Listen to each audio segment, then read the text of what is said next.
অতিবৃষ্টিতে ভেঙে পড়ল আশ্রয়, পাশে দাঁড়ালো গোঘাট গ্রাম পঞ্চায়েত। টানা বৃষ্টি, আকাশ যেন অবিরাম জল ঢেলে চলেছে। মাটির ঘরের দেয়াল নরম হয়ে যাচ্ছে।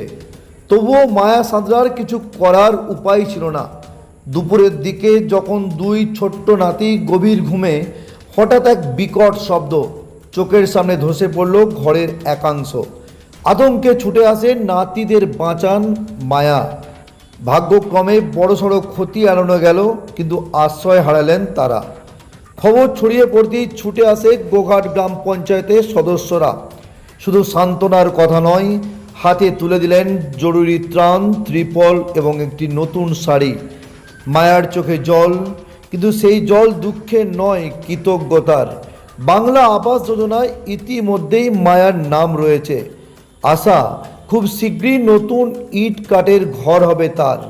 ঘটনাস্থলে উপস্থিত ছিলেন গোঘাট গ্রাম পঞ্চায়েতের উপপ্রধান ভোলানাথ সাঁতরা, পঞ্চায়েতের অন্যান্য সদস্য এবং গোঘাট ১ নম্বর পঞ্চায়েত সমিতির সহ সভাপতি নারায়ণ চন্দ্র পাঁজা। বৃষ্টি ভেজা কাঁটালি গ্রামে সেদিন শুধু একটি বাড়ি ভেঙে পড়েনি, উঠে এসেছে মানুষের পাশে, মানুষের দাঁড়ানোর এক উষ্ণ ছবি। Bureau report, target Bangla news.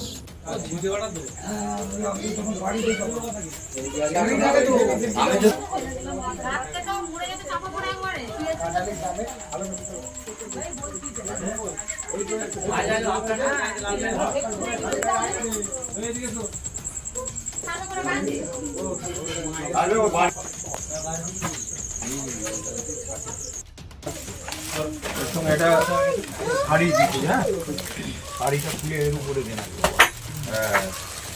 একটা শাড়ি দিচ্ছি। আজকে আমাদের পঞ্চায়েত এবং বিডিও অফিস সন্ধ্যের আগে বন্ধ হয়ে গেছে, শনিবার। পরশুদিন অফিস খুলে তোমাকে যাবতীয় আরো চাল টাল আমরা ব্যবস্থা করছি, আমরা যাদেরকে ফোন করে, ঠিক আছে, চিন্তা নেই। আমরা পিডব্লিউএল এর নাম আছে তো, ঘর চেকিং এসেছিল, আশা করি বাইরে কি করে পড়লো? জল হলো দুপুরবেলা, হ্যাঁ জল হতে আর পড়ে গেল ধস করে। আপনারা তখন বাড়ির ভিতরে ছিলেন? হ্যাঁ, ছেলেগুলো শুয়েছিল। তারপর নাতি দুটো শুয়েছিল। তারপর দেখি না এরা ছুটে এসে ঝুঝুর করে মাটি পড়ছে, হ্যাঁ ছুটে এসে তখন ছেলেগুলোকে ফাঁক দিয়ে বার করে আর তারপরই পড়ে গেল। পরিবারের পাশে কেউ আছে? পরিবারের হ্যাঁ পাশে? হ্যাঁ। বলছি, আপনি আবাস যোজনায় কোনো বাড়ি পাননি? না না, আমি কোনোদিন পাইনি। হ্যাঁ বলেছি, কি বলে পাবে, নাম আছে। এই একটা শাড়ি আর ত্রিপল। কারা তুলে দিল? থেকে দিল আপনার নাম? মায়া সাঁতরা। বাড়ি তৈরি করবেন? ভাবছেন বাড়ি তৈরির সমস্ত সরঞ্জাম কোথায় পাবেন? চিন্তার কোনো কারণ নেই। সমস্ত চিন্তার অবসান ঘটাতে আপনাদের হাতের কাছেই আছে শৌর্য মার্বেল অ্যান্ড টাইলস। বাড়ি তৈরির সমস্ত সরঞ্জাম, ইট, বালি, স্টোন চিপ, সিমেন্ট, রড থেকে শুরু করে সমস্ত কিছুই পেয়ে যাবেন শৌর্য মার্বেল অ্যান্ড টাইলসে।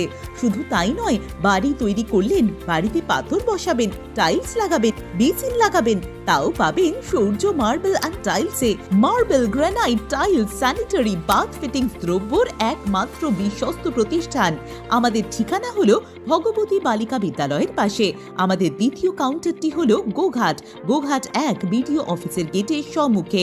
বিশদে জানতে কল করুন 9064236218 প্রোপাইটার রাজা বিশ্বাস, গোঘাট, বকুলতলা, হুগলি। পাই আমরা যেহেতু আজ রাখি বন্ধন উৎসব চলছিল, আমরা গোঘাট থানাগড়া বাস স্ট্যান্ড সংলগ্ন জায়গাতে আমরা রাখি বন্ধন উৎসব আমরা ওখানে করছিলাম। সেই মুহূর্তে আমাদের কাছে খবর গেল, এখানকার মেম্বার আমাদের খবর দিল যে এরকম একটা আমার এলাকাতে বাড়ি পড়ে গেছে, খুবই দুস্থ মানুষ, বিধবা মহিলা। আমরা তৎকালীন যুদ্ধ পরিস্থিতির সময় আমরা এখানে এসে উপস্থিত হয়েছি। আমাদের সাথে উপস্থিত আছেন আমাদের গোঘাট ১ নম্বর পঞ্চায়েত সমিতির সহসভাপতি জানানোর জন্য। এখন এই মুহূর্তে তো যেহেতু আমরা বাড়িটা দেখলাম, এই মুহূর্তে আমরা তাকে বাড়িটা করে দেওয়ার মতো পরিস্থিতি নেই, তবুও আমরা এলাম, এসে তার হাতে আমাদের যতটুকু সামর্থ্য পঞ্চায়েতে এখন এই মুহূর্তে একটা তিরপল, একটা শাড়ি দিয়েছি। এবং বাংলার আবাস যোজনাতে ওনার নাম আছে, ডিসেম্বর মাসে উনি টাকা পাবেন এবং বাড়িও হবেন। আপনারা জানেন কেন্দ্রীয় সরকারের বঞ্চনা সত্ত্বেও যে বাংলা আবাস যোজনা মমতা ব্যানার্জি দিচ্ছে, সেই প্রকল্পের আওতাভুক্ত আছে। উনি ডিসেম্বর মাসে টাকা পেয়ে যাবেন এবং বাড়িও নির্মাণ করবেন। ভোলানাথ সাঁতরা, গোঘাট গ্রাম পঞ্চায়েত, উপজেলা। রাখি বন্ধন উৎসব সারাদিন ব্যাপী সেই উৎসব বিভিন্ন জায়গায় অনুষ্ঠানের মাধ্যমে পালন করা হচ্ছে। তো আমি কুমুরসা গ্রাম পঞ্চায়েতে ছিলাম। আমাদের এই বুথের মেম্বারের স্বামী রাধাকান্ত আমাকে ফোন করলো, বললো যে দাদা একটা বিধবা মহিলার বাড়ি পড়ে গেছে, খুব দুস্থ মহিলা, একবার আসতে হবে। তার সঙ্গে সঙ্গে আমাদের সব ছেলেরা খবর পেয়ে আমাদের উপপ্রধান এসেছে, আমাদের ভাদু ভাই এসেছে, আমাদের হাসান ভাই এসেছে, বকুল এসেছে, আমাদের পঞ্চায়েতের মেম্বার আসপিয়া এসেছে। আমরা টোটাল টিম এখানে উপস্থিত হয়েছি। এসে আমরা দেখলাম হ্যাঁ সত্যি ওনার বাড়ি পড়ে গেছে এবং আমাদেরও দেখে খুব কষ্ট হচ্ছে, কারণ ওনার বাড়ির যে আসবাবপত্র যেগুলো নিত্য প্রয়োজনীয় জিনিস সেগুলো কিন্তু সব অনেকটাই চাপা পড়ে গেছে। তো সঙ্গে সঙ্গে তো আমরা ওনার যে সমস্যা সে সমাধান করতে পারবো না। তো যাই হোক, মাননীয় মুখ্যমন্ত্রীর মানবিক মুখ নিয়ে বাংলার মানুষকে বলেছিলেন যে যাদের মাথা গোঁজার আচ্ছাদন নেই তাদের কেন্দ্র সরকার আবাস যোজনা বাড়ি থেকে বঞ্চিত করলেও আমরা রাজ্য কাউকে বঞ্চিত করব না। সেই মাননীয় মুখ্যমন্ত্রীর আন্তরিকতায় এই মায়া সাঁতরা যে বাড়ি পড়েছে, যার ওর আবাস যোজনায় দ্বিতীয় লিস্টে বেনিফিশিয়ারি নাম আছে, তো আবাস যোজনায় বাড়ি পেয়ে যাবে। তো ওনাকেও আমরা আশ্বস্ত করলাম, ইতিমধ্যে সার্ভেও হয়ে গেছে। তো যাই হোক, আজকে পঞ্চায়েত যেহেতু বন্ধ, আমরা দোকান থেকে একটা ত্রিপল শাড়ি এনে ওনাকে দিয়ে গেলাম। সোমবার দিন আমরা কিছু খাদ্য সামগ্রী এবং কিছু বস্ত্র ওনার হাতে আমরা তুলে দেবো। দেখুন, আমরা মানুষের পাশে আছি। কিছু মানুষ আছে দেখবেন শুধু সমালোচনা করে, তারা মানুষের বিপদ আপদে পাশে দাঁড়ায় না। এখানেতে দেখতে পাচ্ছেন যে বর্তমান সময়ে আমাদের বিজেপির যিনি বিধায়ক বিশ্বনাথ কারক এত দুর্যোগের মধ্যে দিয়ে প্রতিনিয়ত বৃষ্টি হচ্ছে, বন্যা হচ্ছে, মুহুর্মুহুর প্রতিনিয়ত বাড়ি পড়ি।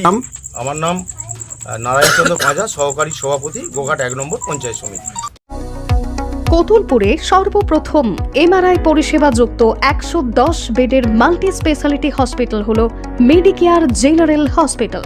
স্বাস্থ্যসাথী মান্যতাপ্রাপ্ত এই হসপিটালে রয়েছে AC, non AC cabin, modern OT, ICCU, NICU, micro surgery, dialysis বিভাগ, ব্রেন ও spine surgery, cancer surgery, lift সহ নানান পরিষেবা। এছাড়াও রয়েছে সিটি স্ক্যান পরিষেবা যুক্ত নিজস্ব ডায়াগনস্টিক সেন্টার, ডক্টর চেম্বার্স, ওষুধের দোকান সহ 24 ঘন্টা অ্যাম্বুলেন্স পরিষেবা। 24 ঘন্টা অ্যাক্সিডেন্ট এমার্জেন্সি, রোগীর সুচিকিৎসা, সুপরিষেবা এবং সুস্বাস্থ্যই হল আমাদের মূল লক্ষ্য। ঠিকানা সরিষাদিঘি, কতুলপুর, বাঁকুড়া। যোগাযোগ নম্বর 9434216662 অথবা যোগাযোগ করুন 9732212924 এই নম্বরে।